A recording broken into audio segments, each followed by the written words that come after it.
Imagine being hungry and walking into the kitchen to a pan of freshly baked chocolate chip cookies.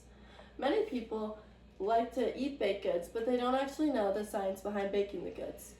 One of my favorite hobbies since I was little has been baking goods with my grandma and my mom. We have been doing this for many years, whether it is looking up recipes from the family cookbook or just recipes off of Pinterest or the internet.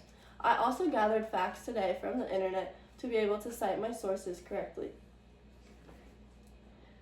Good afternoon. My name is Ainsley Wilmer, and today my purpose is to inform you of baking and the science behind it, recipes and the ingredients used in baking, and why baking is a useful skill.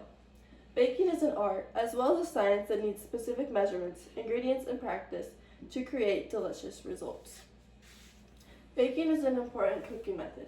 According to Britannica's Arts and Cultures page, baking is the process of cooking food using dry heat, usually in the oven. Smithsonian Magazine also states, archaeologists found 14,000-year-old bread remains, which means that baking existed before farming did. Different measurements should also be precise when baking. One way to record your measurements is by using a measuring cup. This measuring cup shows the 1/2 cup, 1/4 cup, 1/3 cup, 3/4 cups. You also have 2 cups and 1 cup. You can also use measuring spoons. This measuring spoon includes 1 tablespoon, 1/2 teaspoon, 1/4 teaspoon, and 1 teaspoon. Another part of baking is the fact that it has chemical reactions. Heat causes the dough to rise when baking. Sugar caramelizes in baking. These are both examples of chemical reactions in baking. Bakers also need tools and techniques when baking.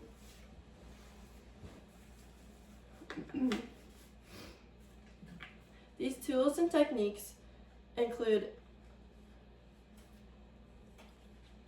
a spoon to mix the ingredients, a mixing bowl to mix the ingredients, as well as you'll want a cooking sheet with a piece of parchment paper over it, and you'll also need things like a whisk, or if you would like an oven mitt so that you can get your pan out of the oven without burning yourself. Ingredients are also used to form the batter. Flour is used to make the structure of the batter. Sugar is used for sweetness, eggs hold the batter together, and baking soda and baking powder help it rise. Common baked goods include pies, brownies, cookies, brookies, or even just regular bread. A common bread recipe includes flour, water, yeast, and salt. A common chocolate chip recipe includes flour, sugar, butter, eggs, chocolate chips, and baking soda. Learning how to bake also has many benefits. Learning how to bake is a useful skill that can be used now and throughout your entire life. Baking is a leisurely activity. You can bake and relax while baking, and it is enjoyable for all people, especially when they get to be creative with it and make their own art out of their baking. Baking also includes many life skills.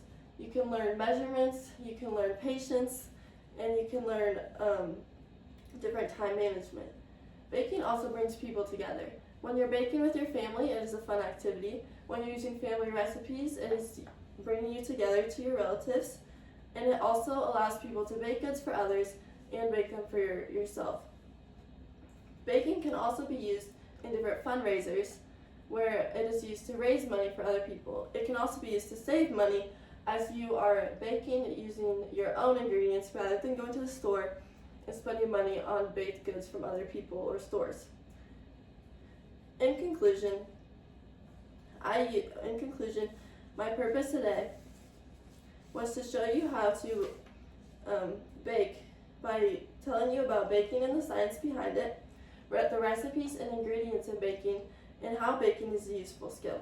Baking is an art as well as a science that needs specific measurements, ingredients, and practice to create delicious results.